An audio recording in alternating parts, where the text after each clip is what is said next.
कई बार क्वेश्चन पूछे जाते हैं कि किसी एटम में अयुग्मित इलेक्ट्रॉनों की संख्या क्या है या किसी आयन में अयुग्मित इलेक्ट्रॉनों की संख्या क्या है। आयन को धनायन भी हो सकता है, ऋणायन भी हो सकता है। इसी प्रकार से मैंने एक एग्जांपल लिया। यहाँ पर क्वेश्चन है Mn प्लस आयन में अयुग्मित इलेक्ट्रॉनों की संख्या क्या है। Number of unpaired electrons in Mn plus ion are. सबसे पहले एग्जांपल में जब भी हम जिस भी एटम का या आयन का इलेक्ट्रॉनिक कॉन्फ़िगरेशन लिखते हैं तो सबसे पहले हम एटम का इलेक्ट्रॉनिक कॉन्फ़िगरेशन लिखते हैं। एटम का इलेक्ट्रॉनिक कॉन्फ़िगरेशन Mn का जो इलेक्ट्रॉनिक कॉन्फ़िगरेशन होता है 1s2 2s2 2p6 3s2 3p6 3d5 4s2 होता है। बैलेंसी सेल का इलेक्ट्रॉन कॉन्फ़िगरेशन ये होता है। हम जानते हैं बैलेंसी सेल में ही इलेक्ट्रॉन अनपेयर्ड हो सकते हैं। बाकी जो अंदर की सेल्स होती है उसके अंदर जो उपकोष होते हैं उनके अंदर किसी प्रकार के अनपेयर्ड इलेक्ट्रॉन नहीं होते हैं। हम जानते हैं कि एस का में एक कक्षक होती है, अधिकतम 2 इलेक्ट्रॉन आ सकते हैं। पी में अधिकतम 6 इलेक्ट्रॉन आ सकते हैं और इस प्रकार डी में अधिकतम 10 इलेक्ट्रॉन आ सकते हैं। तो यहाँ देखो आप पी में पूरा भरा हुआ है, एस कंप्लीट फिल है, यहाँ पर पी कंप्लीट फिल है और एस दोनों यहाँ पर कंप्लीट फिल है। तो अर्थात इनमें कोई भी अनपेयर्ड इलेक्ट्रॉन नहीं है। हमें जब भी लिखना है बैलेंसी सेल का इलेक्ट्रॉनिक कॉन्फ़िगरेशन लिखना है। 3d5 4s2 3d में अधिकतम 10 इलेक्ट्रॉन आ सकते हैं, 5 कक्षकें होती हैं और एस के अंदर एक कक्षक होती है, अधिकतम 2 इलेक्ट्रॉन आ सकते हैं। तो 4s2 के दोनों इलेक्ट्रॉन इसके अंदर चले जाते हैं और d5 के 5 इलेक्ट्रॉन हुंड के नियम के अनुसार पहले एक एक कक्षक में समान ऊर्जा की सभी कक्षकों में एक एक इलेक्ट्रॉन का वितरण करते हैं, उसके बाद पेयरिंग करवाते हैं। तो इस प्रकार हमने इसमें 5 इलेक्ट्रॉन भर दिए हैं। अब हम देखेंगे इसमें कि ये तो कंप्लीट भरा हुआ है, जिनमें एक इलेक्ट्रॉन, जिस कक्षक में एक इलेक्ट्रॉन होता है उसको अनपेयर्ड इलेक्ट्रॉन कहते हैं। तो देखो आप इसके अंदर 5 इलेक्ट्रॉन अनपेयर्ड है, तो Mn के अंदर 5 अनपेयर्ड इलेक्ट्रॉन होते हैं।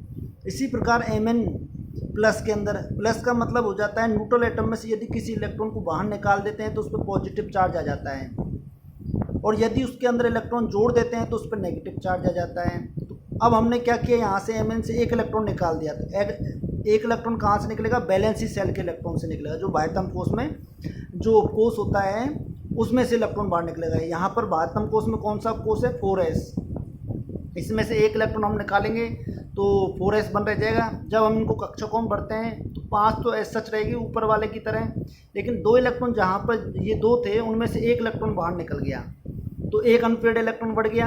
5 + 1 5 + 1 बराबर 6 इलेक्ट्रॉन्स हो जाते हैं। तो Mn प्लस आयन के अंदर 6 अनपेयर्ड इलेक्ट्रॉन होते हैं। इसी प्रकार क्रोमियम का इलेक्ट्रॉनिक कॉन्फ़िगरेशन हम लिखते हैं। तो जो इसका इलेक्ट्रॉनिक कॉन्फ़िगरेशन ये होता है, बैलेंसी सेल का इलेक्ट्रॉनिक कॉन्फ़िगरेशन 3d5 4s1 होता है। 5 इलेक्ट्रॉन एस सच इसके अंदर आते हैं और एक इलेक्ट्रॉन 4s के अंदर चले जाते हैं। तो इस स्थिति में इसमें अनपेयर्ड इलेक्ट्रॉनों की संख्या तो 6 हो जाती है, लेकिन यदि इसमें से एक इलेक्ट्रॉन बाहर निकाल देते हैं तो किस में से निकलेगा, 4s में से निकलेगा। तो इसका इलेक्ट्रॉनिक कॉन्फ़िगरेशन क्या रह जाएगा, 3d5 तक ही रह जाएगा। वैलेंसी सेल का इलेक्ट्रॉनिक कॉन्फ़िगरेशन ये हो जाएगा। अब 3d5 में 5 इलेक्ट्रॉन है, सबको एक एक भरा है हमने, तो अनपेयर्ड इलेक्ट्रॉन की संख्या कितनी हो जाती है, इसके अंदर 5 हो जाती है। और भी एग्जांपल ले सकते हैं, जैसे ऑक्सीजन का एटॉमिक नंबर 8 होता है, इसका इलेक्ट्रॉनिक कॉन्फ़िगरेशन 2p4 है बैलेंसी सेल का, 2s2 2p4। ये कंप्लीट भरा हुआ है 2s2 तक अपना। 2p के अंदर 4 इलेक्ट्रॉन हुंड के नियम के अनुसार पहले एक एक इलेक्ट्रॉन सभी कक्षकों में भरते हैं, उसके बाद पेयरिंग करवाते हैं। तो 3 इलेक्ट्रॉन एक एक भरा समान स्पिन के साथ, उसके बाद अगला इलेक्ट्रॉन विपरीत चक्रण के साथ फिल किया। तो अनपेयर्ड इलेक्ट्रॉनों की संख्या रह जाती है यहाँ पर 2। यदि इसमें 2 इलेक्ट्रॉन और ऐड कर देते हैं, नेगेटिव चार्ज आ गया, ऑक्सीजन में हमने 2 इलेक्ट्रॉन ऐड कर दिए, 2 इलेक्ट्रॉन बचे हुए 2 इलेक्ट्रॉन कहाँ जाएंगे, जो खाली ऑर्बिटल्स थी जिनमें एक एक इलेक्ट्रॉन था उनमें आएंगे। तो यहाँ पर हमने इसको कंप्लीट कर दिया, तो अनपेयर्ड इलेक्ट्रॉन की संख्या 0 हो जाती है। सोडियम के अंदर देखें एक ही इलेक्ट्रॉन है, बाकी P पूरा भरा हुआ है, S पूरा भरा हुआ है, S पूरा भरा हुआ है, ये 3s का एक इलेक्ट्रॉन कम है इसमें, तो अनपेयर्ड इलेक्ट्रॉन की संख्या 1 हो जाएगी। इसी प्रकार प्लस की बात करें तो एक भी अनपेयर्ड इलेक्ट्रॉन नहीं होंगे। एल्यूमिनियम के अंदर एटॉमिक नंबर इसका 13 होता है, हमने 3s कंप्लीट भरा हुआ है, P में 1 है, 13 इलेक्ट्रॉन कॉन्फ़िगरेशन में।